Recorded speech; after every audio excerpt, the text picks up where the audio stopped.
Televisora Andina de Mérida presenta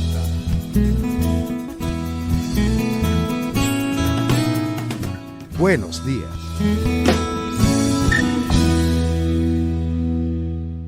Muy buenos días, queridos amigos. Bienvenidos sean todos ustedes a la televisora Andina de Mérida en el amanecer de este día.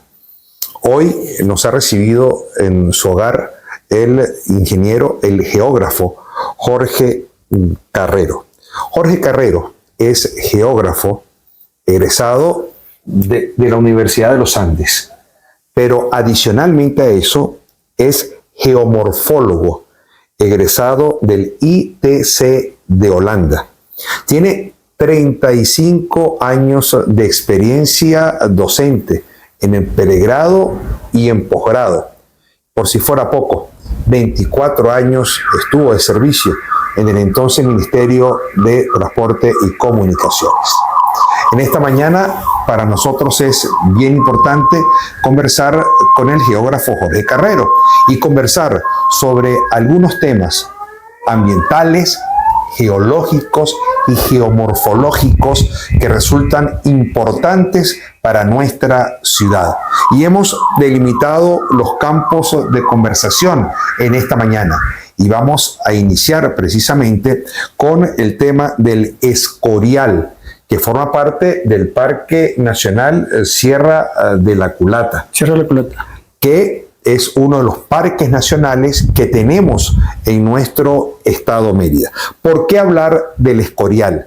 Yo creo que es importante hablar de este movimiento lento de masas, que en algunas fotografías aéreas ya aparecía marcado en la década de los 50 del siglo pasado. Sin embargo, en la década de los 70 se llevó a cabo la construcción y posterior inauguración de la planta de potabilización Dr. Enrique Burgoyne, que tiene su diquetoma pues a 3.5 kilómetros de este movimiento lento de masas y que hoy, según los organismos oficiales, es el elemento generador y perturbador de altos índices de fenómenos que afectan de manera notoria al agua. Las unidades de turbidez hacen imposible la potabilización y esto ha generado problemas frecuentes en la prestación del servicio de agua potable a nuestra ciudad. Esto debido a que esta planta de potabilización debe producir al menos 1000 litros por segundo de agua, que es lo que requiere el 80% de la población de nuestro estado. Profesor, muchísimas gracias por habernos recibido en su casa. Y mire, hablemos de estos temas técnicos, de estos temas geomorfológicos, que requieren ciertamente de muchísimo conocimiento para poder emitir una opinión científica. Gracias a ti por la invitación para hablar de este tema que me preocupa, por cuanto de allí nace el agua para la ciudad de Mérida y sus habitantes.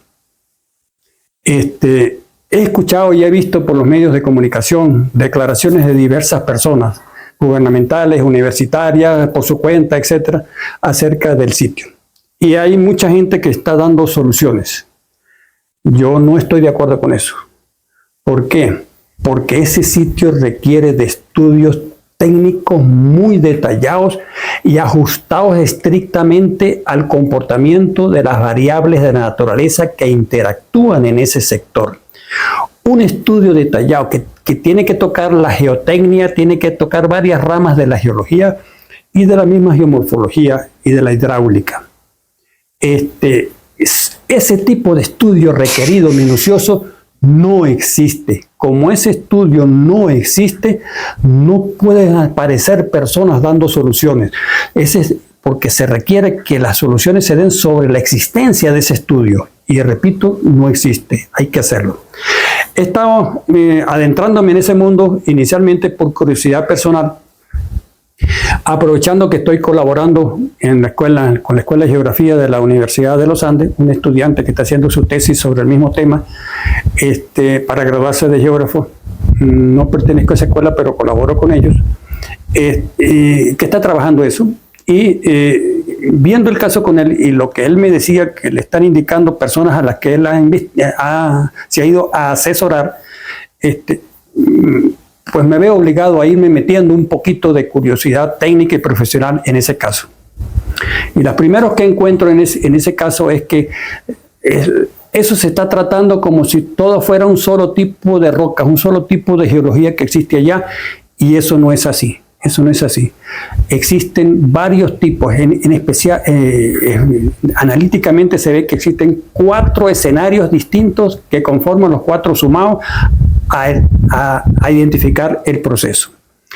Eso se inició inicialmente, y perdona la redundancia, como una cárcava. Las cárcavas son surcos de erosión lineales y angostos. Esas cárcavas pueden formarse sobre suelos, o sea, la tierra, que comúnmente llamamos los ciudadanos, o en las fracturas de las rocas existentes. Son los 2 orígenes de las cárcavas. Esas cárcavas originalmente tuvo un inicio en las fracturas de las rocas, pero como hay 4 escenarios distintos, cada vez que la cárcava llegaba a cambiar de escenario, cambiaba su comportamiento. De manera que eso no es un comportamiento homogéneo integral. Hay que definir primero cuáles son los tipos de escenarios que identifican 3 y hasta 4 tipos de rocas distintas que hay que definir. Porque lo que estoy haciendo es los de análisis iniciales que he hecho con las imágenes de satélite, que es mi especialidad. Ahora bien, como cada roca se comporta distinta, para dar un ejemplo, tengan una roca como el granito que todos conocemos, que es la misma roca que está fundada la carretera yendo para Tabay. Esa carretera yendo para Tabay está fundada en granito. Esa roca está muy polifracturada en muchas direcciones. Ese granito impera en la parte alta del proceso del escorial, en la parte alta, por decir las cabeceras. Está allí, pero un poco más abajo cambia a otros tipos de rocas, que creo yo que ese segundo espacio no es de una sola roca, sino de 2 o 3 que están intercaladas entre ellas. Hay que identificarlas. Esos tipos de rocas, las segundas tipos de rocas, tienen sistemas de fracturas distintas o hasta no tienen, o se llegan a descomponer igual o más rápido que el granito anterior y da lugar a comportamientos distintos. Eso que les estoy diciendo no se ha hecho todavía, nadie lo ha hecho, y hay que hacerlo porque eso es conocer cómo trabaja la naturaleza en sitio, para poder, conociendo al detalle de cómo se comportan las variables ambientales allí, es que se pueden dar soluciones adaptadas al comportamiento sin que signifique pérdida de dinero. Hay que trabajar técnicamente, muy técnicamente. Si no se trabaja así, se sigue perdiendo el tiempo y Mérida sigue aguantándose. Bien, después viene a un tercer tipo, a un tercer lote que tiene otro comportamiento y un cuarto tipo que tiene otro comportamiento. Identificando toda esa zona es que se puede definir. En la parte alta, por ejemplo, la solución es tal. En la parte más baja, la segunda tiene otro tipo de solución, no soluciones integrales. Escuché en días pasados por un programa de televisión diciendo que se está pensando en dispararle semillas. Hay especies vegetales que sirven para detener la erosión. Pero cuando se toman decisiones de que esa semilla, como el vetiver, para dar un ejemplo, es resultado de que se llegó a la conclusión de los estudios técnicos en los cuales yo insisto en que el vetiver es la solución. No está lo diciendo el vetiver es la solución sin haber hecho los estudios, porque eso es adivinar. No, que el vetiver dio solución en otras partes. Sí, dio solución. Lo que puede ser solución del vetiver para una parte puede no serlo para otro. U otras, o miles de otras. Por eso hay que estudiar, cada sitio tiene su propio problema. Usted me decía que ese trabajo no se ha efectuado, no se ha identificado y se le quiere dar una solución integral donde existen 4 procesos distintos de acuerdo a la conformación y de acuerdo al tipo de roca que protagoniza cada proceso. Exactamente. Y cada intervalo de esos, de los 4, hay que estudiarlos a detalle. No se ha hecho. Yo tampoco lo he hecho. Me estoy comenzando a meter en eso y ya de entradita me di cuenta que eran 4 tipos de escenarios. Y dije, pero si la gente está dando opinión como si fuera un solo tipo de escenario. No, porque puede suceder que, por ejemplo, el granito desprende muchos bloques rocosos. No desprende arena, no desprende arcilla, no desprende material fino, desprende bloques. Las rocas que están más abajo, que ya dije que pueden estar intercaladas unas con otras, unas se pudren de rapidez que lo que baja es suelo arcilloso, otras son restos de rocas que pueden estar muy alterados. Porque mientras que ese comportamiento sea distinto de un espacio a otro, es cuando se debe dar soluciones, distintas. En una puede ser pues estoy inventando, y quiero enfatizar que estoy inventando porque no se han hecho los estudios todavía. Teóricamente puede suceder que en un espacio desde los 4 puede suceder pantallas atirantadas, en otras pueden ser diques de retención de sedimento, en otras partes pueden ser cualquier tipo de obra de ingeniería que sirva para drenar o para retener. Pero sí es posible plantear una solución de acuerdo a cada uno de los 4 procesos de este movimiento lento de masas del Escorial. Sí, mira, en ingeniería todo tiene solución. No es cierto que eso no tiene solución. Lo que pasa es que algunas veces, de acuerdo al caso, la solución puede ser más cara, puede ser más barata, puede ser más rápida, puede ser sencilla, puede ser complicada, pero en ingeniería todo tiene solución. Todo tiene solución. Y la solución es efectiva siempre que se tenga en cuenta cuál es la realidad del sitio y los comportamientos. Eso no se ha determinado todavía, ya la gente anda dando soluciones empíricas, como la de las semillas y todas esas cosas. Eso no puede ser. Mira, te quería mostrar. Por favor. Sí. Ese caso.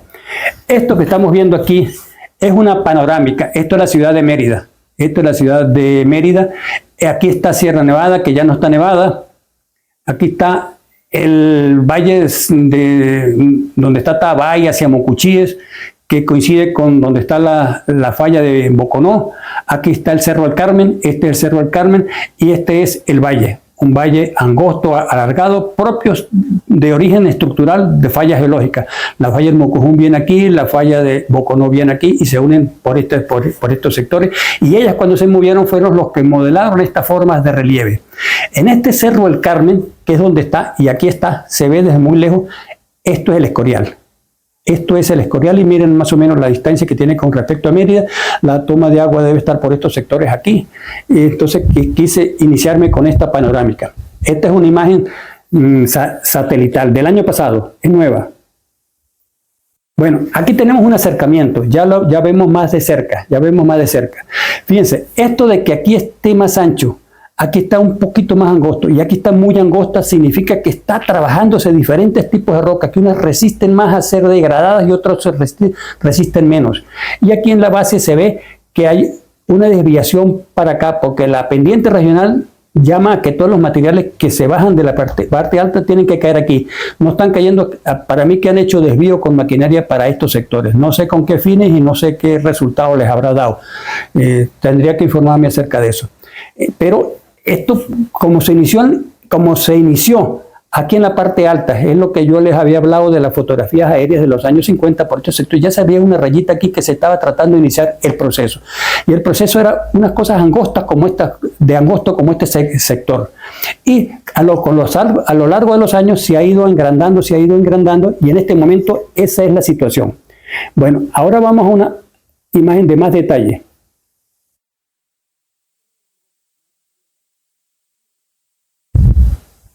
Aquí tenemos más detalle. Fíjense, una cárcava es como se la mencionan siempre, es un canal de erosión como este. O sea que hay muchas cárcavas. Aquí hay una, aquí hay otras muy finitas y aquí hay otra más grande. Quiere decir que el proceso inicial fue acá. Fue acá. Y se ha ido ensanchando lateralmente. Y se ha complicado porque han habido movimientos de masa, vale decir, de pequeños deslizamientos que se han sumado a ese proceso, de manera que ya no es evolución por cárcava, sino evolución por varios tipos de procesos que se han sumado y ya están haciendo vida en este momento allí. Interpretando un poquito la imagen, la imagen, viendo a una bien vista de otra forma, podemos ver aquí que es un perfil transversal. Aquí está la muestra de que hay varios tipos de ambientes, de tipos de rocas existentes. Esto que vemos de aquí hasta aquí, Sería un proceso. Esto es un proceso en un tipo de roca. En un tipo de roca. Tipo de roca que origina, que les evoluciona. Los procesos degradantes que hay allí están haciendo la respuesta de cómo se degrada esa roca y cómo se comporta. Pero llega hasta aquí. Y aquí, para abajo, ustedes ven que esto se ve liso. Se ve liso y se ve como cóncavo aquí. Tiene una concavidad aquí y se ve liso. Pues desde aquí hasta aquí es un segundo tipo de escenario geológico de diferentes rocas a estas de acá arriba. Y acá nosotros vemos que esto es convexo, eso es saliente, como tendiendo a ser colina hasta por aquí. Un tercer escenario que este tipo de rocas son duras, por eso son salientes, no han sido degradadas, son duras y han aguantado hasta en este sector parte del material que viene para acá. Y de pronto termina aquí. Y aquí se ve rectilíneo, no se ve ni cóncavo ni convexo, se ve rectilíneo así, siguiendo la línea de pendiente, que es donde se han ido canalizando todos los materiales que vienen de acá arriba, se han ido canalizando. ¿Por qué? ¿Por qué angosto y recto? Porque está siendo definido por un eje de fractura regional de las rocas. ¿Por qué no se forma un cono de eyección? El cono de eyección tendría que formarse en esta zona. ¿Se va formando? Tendría que formarse Tendría que formarse porque viene de una zona acanalada, que es lo que se llama canal de escorrentía, y empezar a formarse aquí en forma de abanico. ¿Cuál es el origen de ese movimiento lento de masa, profesor? ¿Por qué se origina? Bueno, las primeras ideas que yo tengo, que repito, no he hecho el análisis a detalle todavía, pero llama la atención hacerlo, es, primero hay que estudiar el comportamiento, el diseño de las fracturas existentes en estas rocas. Estos son rocas graníticas, esto es granito. La misma roca que hay en la carretera que sale de Mérida hacia Tabay. Porque es la misma estructura. Hacia Tabay. Tiene muchas fracturas, porque eso en el pasado fue lava que se enfrió dentro de la corteza terrestre y después por la tectónica de placas que todo el mundo habla, ascendió a ser montaña y en ese subir en forma de montaña se polifracturó toda y hoy en día se muestran donde quiera que hay granito está polifracturado, que es el mismo caso que se nos presentó hace 2 años, creo, en Tobar, que causó tanto. Eso es granítico también, y por eso en Tobar le caían los bloques a las casas, porque aquí las zonas graníticas evolucionan por 2 cosas, por bloques y los poquitos que se logra alterar la roca que da un suelo muy arenoso, Aquí hay hacia un tipo de rocas distintas, que los análisis que he hecho preliminares dan que son rocas sedimentarias y posiblemente sean una alternancia ahí de arenisca lutita, porque esos son nombres técnicos, pero arenisca dejo ver que si es el tipo de arenisca que se degrada rápidamente, da lugar a suelo arcilloso, que es, cuando hablo de suelos, es materia prima para desprenderse países para abajo. Y la lutita da suelo arcilloso y es muy degradable. La lutita en cualquier tipo de clima se degrada con facilidad. Y esto también las veo que son rocas sedimentarias, posiblemente sean del mismo tipo de rocas de estas, pero estos son más antiguos, están más consolidadas, más duras, y la erosión no las ha podido trabajar porque han resistido. Y la suma de esto, más lo poquito que salga de esto, es lo que se baja aquí. Hace pensar que eso que está pasando en el Escorial, allí sobre el Cerro El Carmen, ¿se pueda repetir en esa misma estructura geológica? No es que se pueda repetir, eso es continuo, eso está sucediendo de manera continua.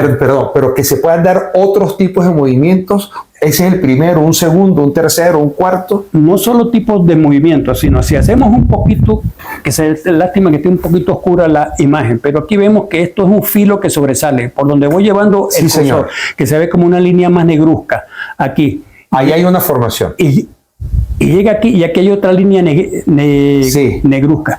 Esos son salientes como formando una V pequeña invertida.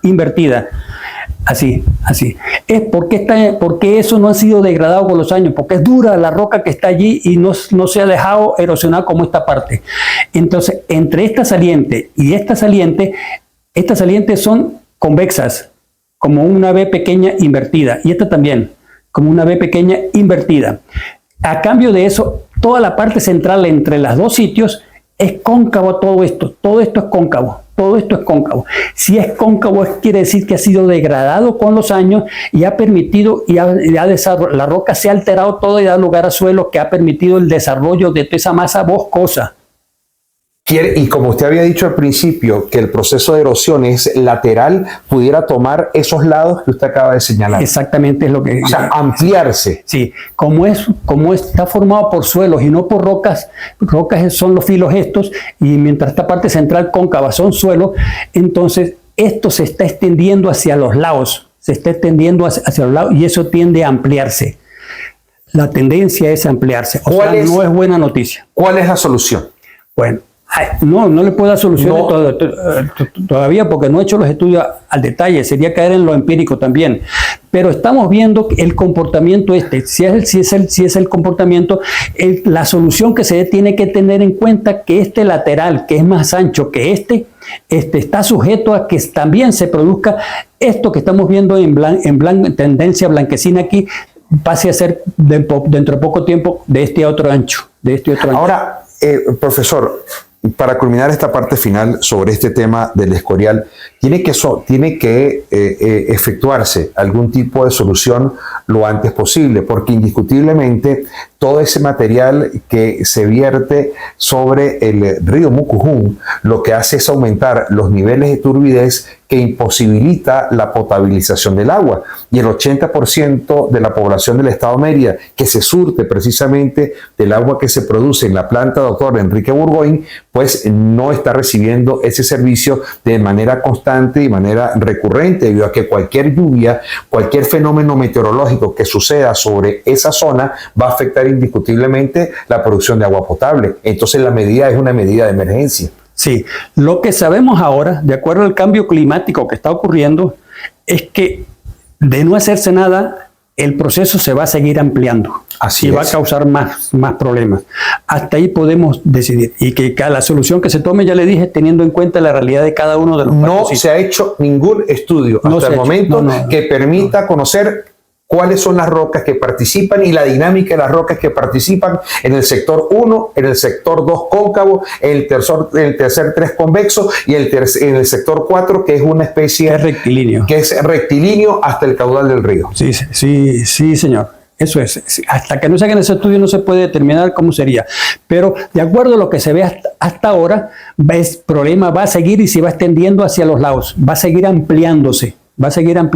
Hacia los lados. No va a profundizar, no va a ser cañones de profundidad. La erosión va a ser lateral y no vertical. Va a ser lateral. ¿Por qué? Porque aquí es por ser cóncavo y tener suelo, son los sitios donde el agua de escorrentía de lluvia tiende a bajar e ir erosionando y se va sumando. Y como tenemos ya se ve por los lineamientos que se ven aquí que las fracturas están alineadas a favor del desgaste y de la erosión. Es que eso es lo que hay que comprender allí. Entonces debemos asumir que la zona que va a seguir ampliándose el proceso. Entonces habría que pensar en varias soluciones que no las doy como definitivas, sino se le viene a uno de imaginación en lo que pudiera hacer. Una cosa es cambiar el sitio, cambiar este sitio, ¿verdad? Que si se va hacia irse aguas arriba, de manera que si la toma de agua está por estos sectores, trasladar aguas arriba, que significa una inversión. Trasladar aguas arriba significa que a lo mejor dejo algunas quebradas que caracterizaban el volumen necesario de agua para Mérida quede por fuera. Entonces, esas quebradas hay que desviarlas para poder que se garantice el mismo volumen de agua que Mérida necesita. Todos esos estudios hay que hacer. La otra cosa es que si ustedes ven este sector trasladándose aguas arriba, tenemos una forma de que no se ha formado esto todavía. Está lleno de vegetación, pero morfológicamente presenta la misma situación que zona cóncava aquí, zona cóncava. Y eso habrá que estudiarlo si se decide colocar aguas arriba del dique toma. Porque si nos vamos a aguas arriba, está sujeto que este nuevo sitio empiece a reaccionar como reaccionó este. Entonces, todas estas zonas hay que estudiarlas, que no se han hecho los estudios. Eso es lo que yo digo. No se han enfrentado a eso. Eso estudio técnico. Hay que conocer de rocas, hay que conocer de su comportamiento, hay que conocer no solo de las rocas, tipos de rocas, sino de los ejes estructurales que hay allí, la geología que manda en esa zona, si se va a mover las fallas esas, si no se mueve más, que originan más fracturas o menos fracturas. Todo eso hay que hacerlo, todo eso hay que hacerlo para poder determinar. Y pero hay soluciones. La solución final puede ser bastante cara, pero bueno, la otra solución es mudar la toma de agua de Mérida para el sector de Tabay y sus alrededores. que en el pasado se ha estado estudiando esa zona, también tiene buen abastecimiento de agua, pero significa entonces inversiones grandes. En cualquiera de los casos. Es el profesor Jorge Carrero. En esta mañana de Buenos Días por la televisora Andina de Mérida. Vamos a los compromisos comerciales. Interesante esta primera parte. Hay un fenómeno geológico que es un movimiento lento de masas que se ha producido en el Escorial, Cerro El Carmen. Se encuentra en línea recta a 3.5 kilómetros del dique Toma, que es que surte el agua cruda a la planta de potabilización Dr. Enrique Burgoyne, quien se encarga de potabilizar esa agua del río Mucujún y que debería producir al menos 1000 litros por segundo de agua, que es lo que luego va a ser distribuido en la ciudad de Mérida para abastecer al 80% de la población. El otro 20% se abastece de las aguas del río Albarregas, que son tomadas en el dique Toma de Santa Rosa y son conducidas a la planta ingeniero Eduardo Jauregui de la Hollada de Milla, construida a final de la década de los 40 del siglo pasado, que aún está en funcionamiento y que produce al menos 250, 270 litros por segundo de agua. Ella abastece al 20% de la población. De manera que con una producción aproximada de 1.250 litros por segundo de agua, más la producción del río La Pedregosa, más la producción de los ríos y afluentes que abastecen a la población de la urbanización JJ Osuna, más lo que abastece la Quebrada La Fría y toda la cuenca media del Chama, tendríamos el 100% de la producción de agua potable. El grueso se genera del río Mucujún, que en este momento es afectado por este movimiento lento de masas. Soluciones, a priori no se puede dar una solución hasta que no se conozcan ciertamente los estudios técnicos de comportamiento de las rocas y de las distintas rocas que forman parte de esa estructura geológica que en este momento se está moviendo con rapidez y se está moviendo hacia los lados. Es decir, que en los años por venir vamos a encontrarnos con un movimiento mucho más amplio, con muchísimas más líneas, con muchísimas más cárcavas en su interior, que son las que conducen el agua de lluvia para hacer la movilización del material mineral y del material vegetal que luego va a llegar a las aguas del río Mucujún, generando estos problemas con el agua que se va a potabilizar. Eso es lo que hasta ahora podemos señalar técnicamente y nos ha explicado de manera muy clara el profesor Jorge Carrero. Compromisos comerciales y a la vuelta. Hay situaciones también sumamente severas y sumamente graves en Lomas del Calvario, donde actualmente funciona el vertedero que recibe los residuos y desechos sólidos del municipio Libertador, del municipio Santos Marquina, del municipio Rangel, del municipio Campolías y del municipio Sucre, que forman parte de la mancomunidad que allí coloca pues lo que comúnmente llamamos basura. Compromisos comerciales. Buenos días.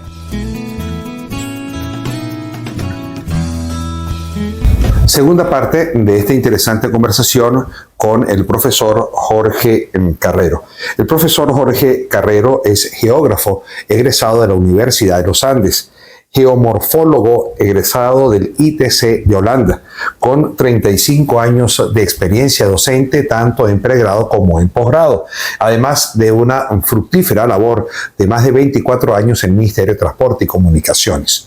Profesor, hay un tema que también ha sido tocado, pero que no ha sido trabajado a profundidad, que es el tema del vertedero, porque no hay ningún relleno sanitario, de Lomas del Calvario. Fue ese vertedero donde hace más de 25 años, 24 años, se mudó de donde estaba originalmente, que era en el balcón frente a la entrada de San Juan de Lagunillas, parroquia San Juan, municipio Sucre, para luego mudarlo precisamente a Lomas del Calvario, con la promesa en ese momento cierta de la existencia de una planta que permitía la selección de los desechos sólidos y que permitía además pues la humanización de los trabajadores que allí prestaban su servicio de selección, los que comúnmente se le llaman como zamuros. ¿Qué ha pasado con Lomas del Calvario? Porque recientemente nos decían de que Lomas del Calvario había llegado a un momento de solución para que pudiera seguir prestando su servicio por muchos años más. Bueno, mira, primero que nada, los requisitos para instalar un relleno sanitario, que hasta hace poco el único relleno sanitario que cumplía verdaderamente esas funciones en toda Venezuela, era en Anzoátegui, porque lo había instalado PDVSA. Lo había instalado PDVSA reuniendo todos los requisitos técnicos que se exigen. Bien, un relleno sanitario tiende a ser muy degradador del ambiente, degrada mucho el ambiente, porque es la basura la que se va uniendo allí. Y tiene que haber muchos requisitos. Primero, primer requisito clave, que se instale sobre sitio que haya cantidad de arcilla, suelos arcillosos entre 70 y 75% de contenido de arcilla dentro de ese suelo, porque las características impermeables de la arcilla es la que permite sepultar la basura en el tratamiento diario que hay que hacerle o en el tratamiento que hay que hacer cada 2 o 3 meses de laboreo extraordinario. Pero se debe instalarse sobre suelo arcilloso, no sobre roca. Volvemos a caer en el tema de las rocas, de sus estructuras, de sus fracturas, de todo eso. La orientación, densidad de esas fracturas o de las estructuras de las rocas, si son rocas laminares como la que la gente llama lajas, en el espacio entre laja y laja, por ahí penetra el agua. El agua de lluvia cae sobre esa basura y se contamina de sobremanera y esa percola hacia los horizontes inferiores y se mete por esas líneas de fractura hacia las aguas subterráneas y las contamina todas. Esas aguas subterráneas hay que tenerle cuidado porque sobre todo aquí en los Andes venezolanos, esas aguas subterráneas hay sitios por donde aflora esa agua. En algunos sectores aflora esa agua y los agricultores las utilizan para regadío de sus productos. ¿Ok? Bien. En esa zona que estamos trabajando aquí, este es el acceso que se hizo, esta es la planta de reciclaje que no está funcionando en este momento, esto es una vialidad interna que se construyó y este es el sitio donde están reuniendo la basura. No, desde el punto de vista técnico, no debe instalarse nunca un relleno sanitario o vertedero en laderas de las montañas.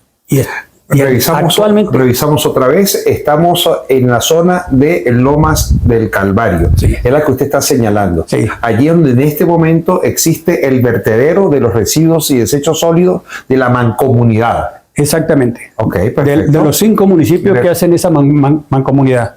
Son 5 municipios que hacen mancomunidad allí. Bien, entonces, ahí está funcionando. Como se hizo en ladera, tienen que, con movimiento de maquinaria pesada, establecer zonas de manera artificial, establecer zonas planas, horizontales, para poder depositar la basura.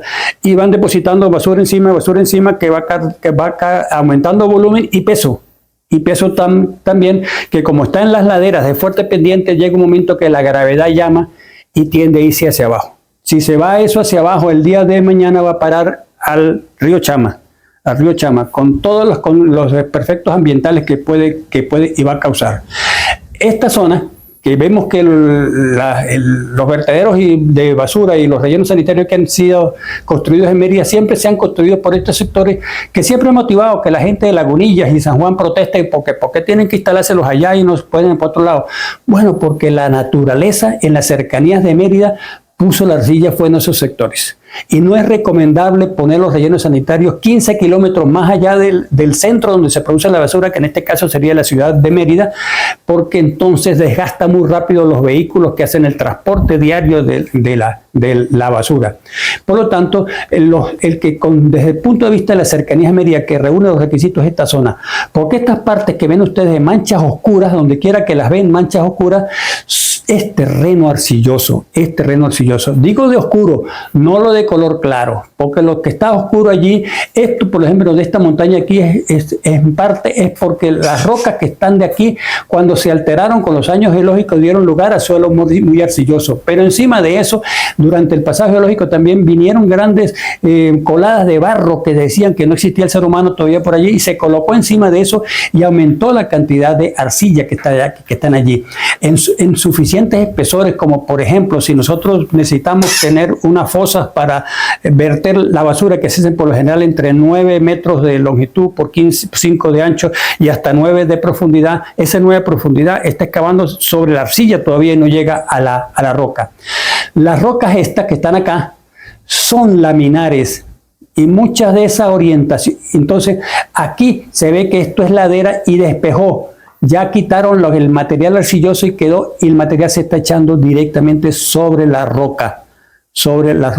Y parte del material rocoso que sacan para hacer relleno y dar la forma horizontal para depositar la basura son restos de esa roca que sacan de estas laderas. ¿Tiene vida útil por mucho tiempo estas lomas del Calvario? No, eso no tiene vida útil. De hecho, tiene la vida vencida desde hace mucho tiempo. ¿Esto era provisional? Eso era provisional.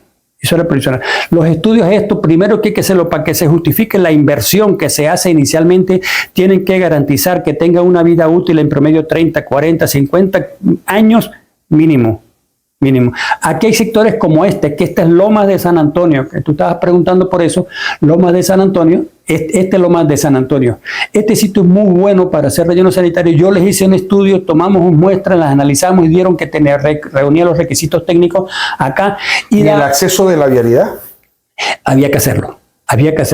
Entonces, ahora con la emergencia en los últimos años, ya esto no es, técnicamente es muy posible, pero la inversión para hacerle la vialidad de acceso, pues se convierte en negativa.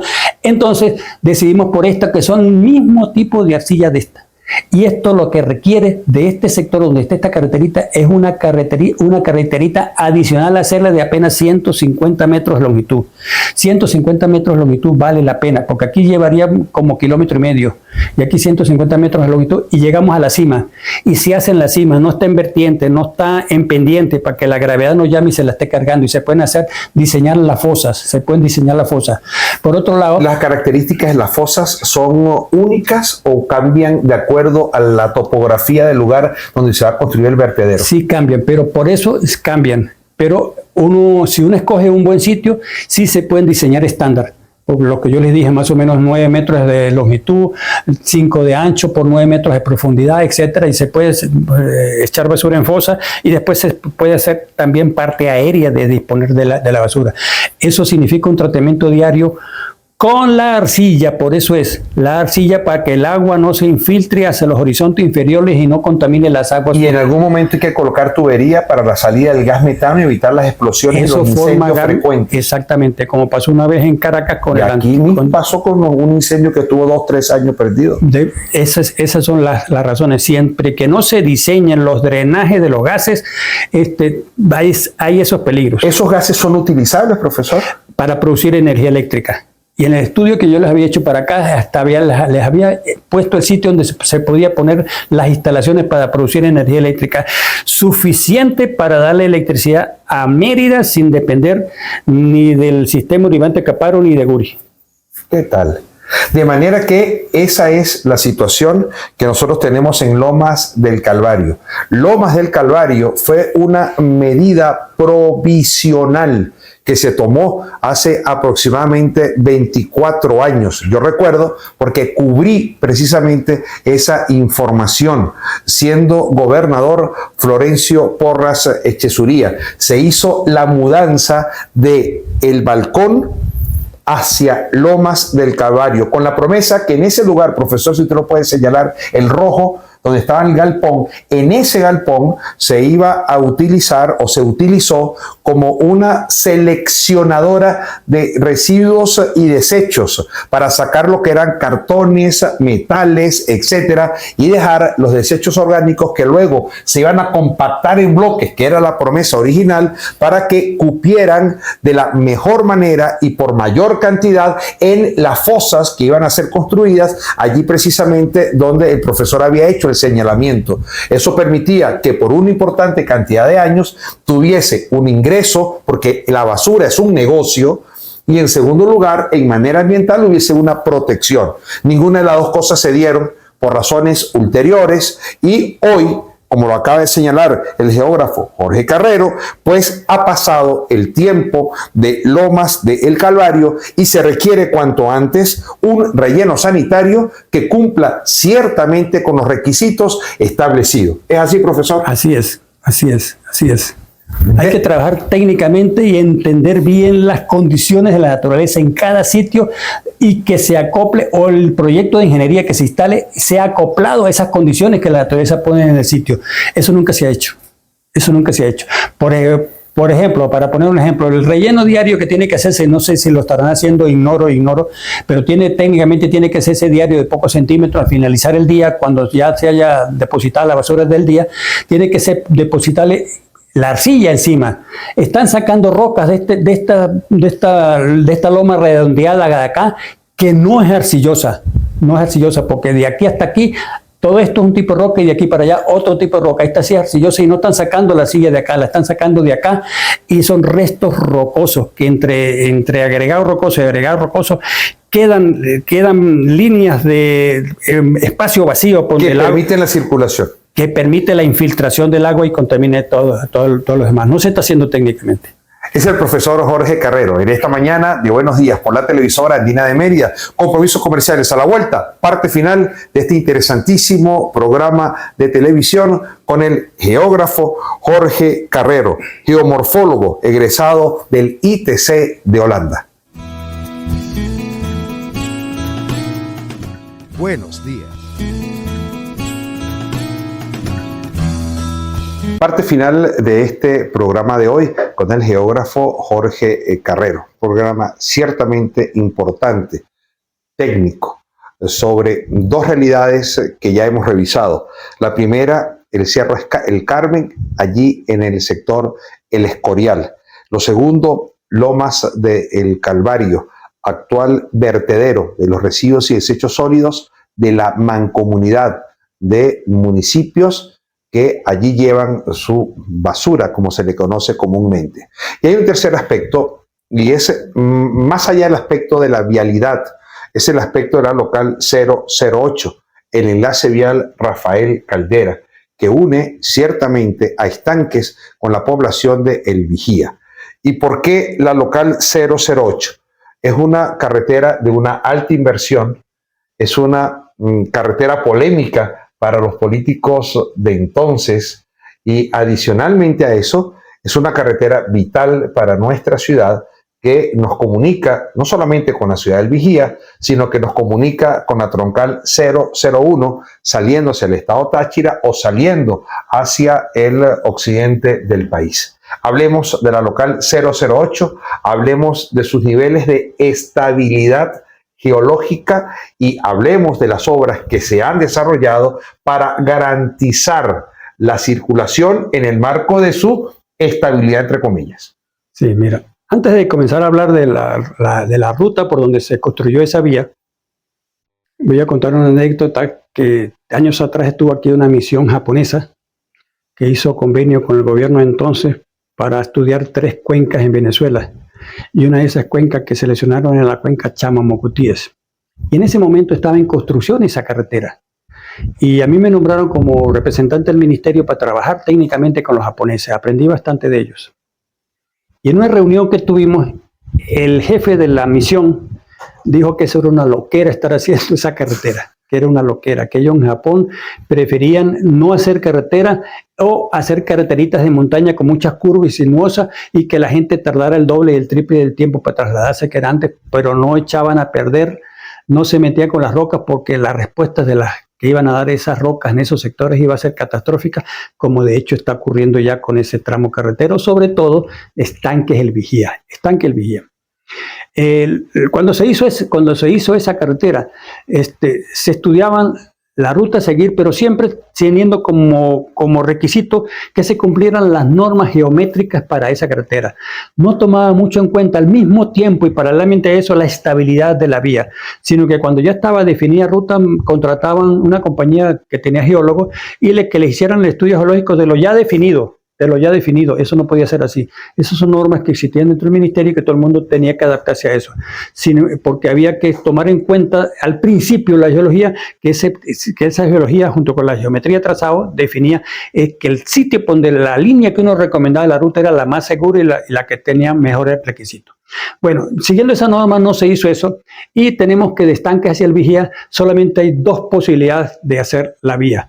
Tenemos el río Chama en la mitad, y tenemos la margen derecha y tenemos la margen izquierda.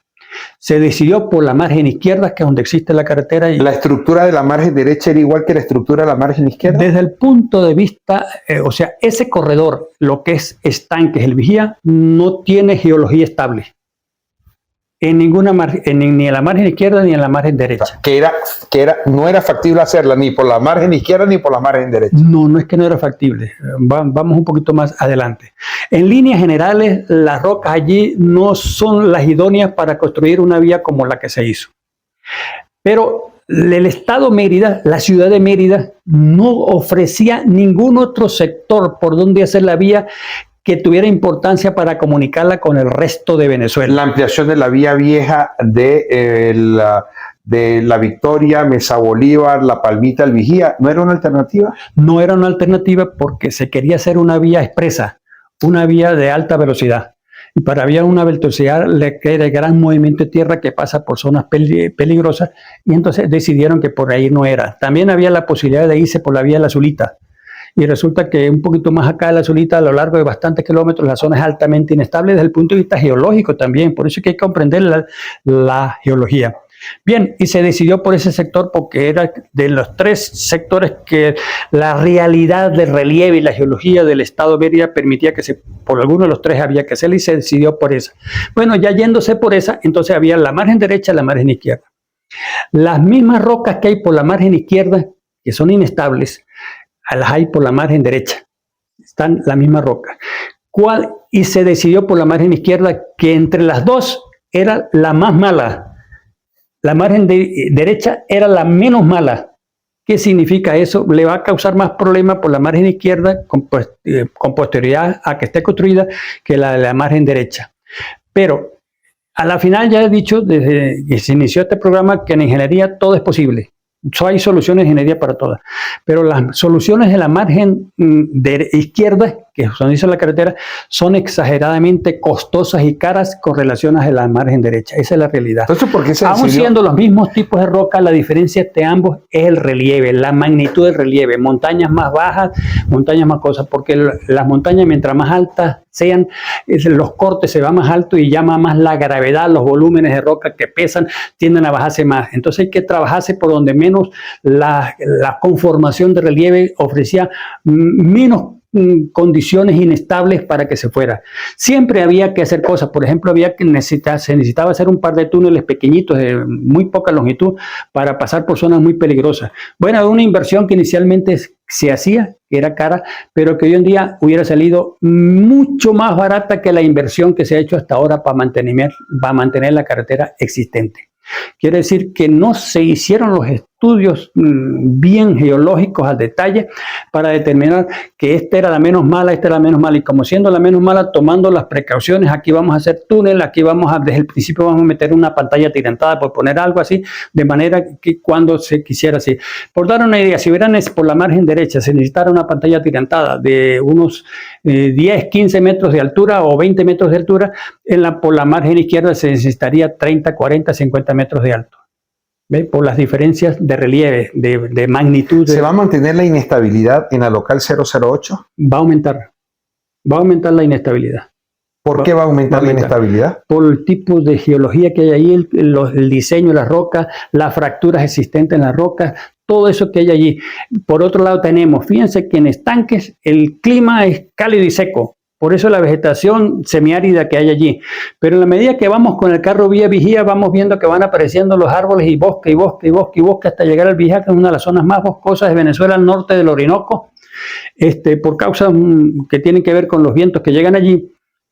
Y va cambiando. Esas mismas rocas, de acuerdo a cómo va cambiando las condiciones de que seco o más húmedo, hacen que la misma roca en un sitio se comporte mejor y se comporte más adelante. Esos estudios también hay que hacerlos. También hay que hacerlo. Va a dar más problemas. ¿Por qué va a dar más problemas? El tipo de roca y el cambio climático. El cambio climático va a molestar bastante. El cambio climático no es una historia, un mito, una leyenda, un cuento. Es una realidad que nos está afectando severamente. Es que la gente que maneja el gran capital mundial dice que eso es un mito. Porque el gran capital mundial, a través de sus grandes inversiones con las nuevas tecnologías, ha causado impactos ambientales en el planeta, que no es que son los causantes de que venga el cambio climático. No, los cambios climáticos se producen originalmente por condiciones naturales. Posición del planeta Tierra respecto al Sol, distancia, la circunvalación que hace la Tierra es redondeada o elíptica, todo eso tiene acercamiento del Sol o alejamiento del Sol con respecto a la Tierra, presencia más cercana o más lejana de la Luna. Hay condiciones planetarias que hacen que vengan cada determinados miles de años cambios climáticos, y ha dejado huellas. Y esas huellas los expertos científicos las han estudiado, las han analizado y las han comprobado que se han producido bastantes cambios climáticos a lo largo de la historia del planeta. ¿Qué pasa con este nuevo cambio climático? Que viene de manera natural, pero se le agregan ahora aspectos bastante graves, porque el ser humano desde la revolución industrial, desde los 1800 por allá, que empezaron las industrias hasta el día de hoy, ha contaminado la atmósfera de tal manera que ahora la atmósfera no se comporta igual que en los cambios climáticos naturales de las épocas geológicas anteriores, sino que el cambio climático viene extremadamente grave porque se le agregó esa acción. Está lleno de gases que son los que hacen cambiar el comportamiento de las masas de aire, de todo eso. Por decir algo, la gran agricultura de lo que nos mantenemos, más de 8.000 millones de habitantes en el planeta, contamina en la atmósfera como ustedes ni se lo imaginan. Las vacas cuando sacamos la leche que necesitamos y la carne, contaminan la atmósfera con ganas. Esos son productos de que el ser humano está actuando, y por eso sí existe el cambio climático. Y ese cambio climático va a afectar indiscutiblemente la dinámica geológica, no solamente la local 008, sino de la vialidad del estado de Mérida del país. Sí, porque el cambio climático se manifiesta en estaciones de verano, en este caso en Venezuela y aquí en Mérida, entre mayo y noviembre de sequía, van a ser muy secos y vienen los incendios forestales. Pero se van a multiplicar. Y la estación lluviosa, que es de noviembre a mayo, vienen demasiado fuertes, va a alimentarse los ríos con mucha agua, y ya saben los desastres que causan los ríos, que ya los hemos visto en estos años anteriores. Profesor, muchísimas gracias, de verdad, por esta clase que nos ha dado en la mañana de hoy. Yo creo que más que una entrevista, ha sido una interesante exposición sobre tres temas que impactan severamente en nuestro estado. El primer tema es el tema del Escorial en el Cerro del Carmen, que, insisto, y lo digo por tercera vez, genera altos niveles de turbidez en el río Mucujún, lo que imposibilita de manera importante la potabilización de agua que logra satisfacer los requerimientos del 80% de la población del municipio Libertador. En segundo lugar, el tema del vertedero de Lomas del Calvario. No es un relleno sanitario, es un vertedero. Su vida útil ha culminado y se debe cuanto antes tomar una decisión para tener ciertamente un relleno sanitario que cumpla con los requisitos establecidos y que permita satisfacer pues la disposición final de los 5 municipios que forman parte de la mancomunidad, que allí pues hace efectivo el bote o la disposición, repito, final de los residuos y desechos sólidos de este eje metropolitano Páramo.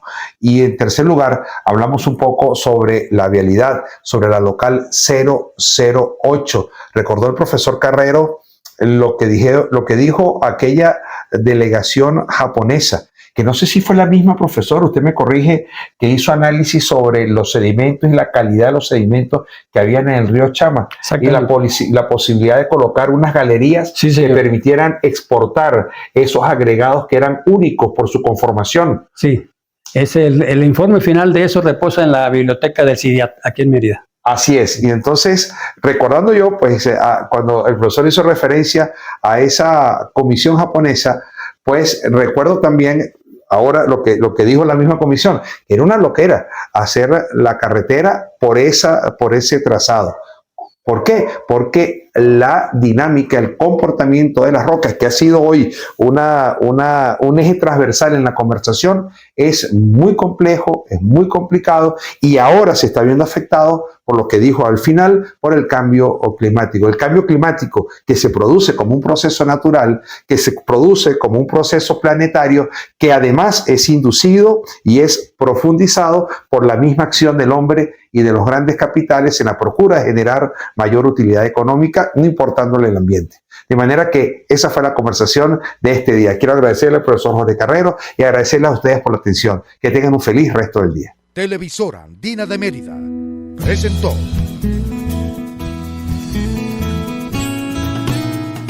Buenos Días.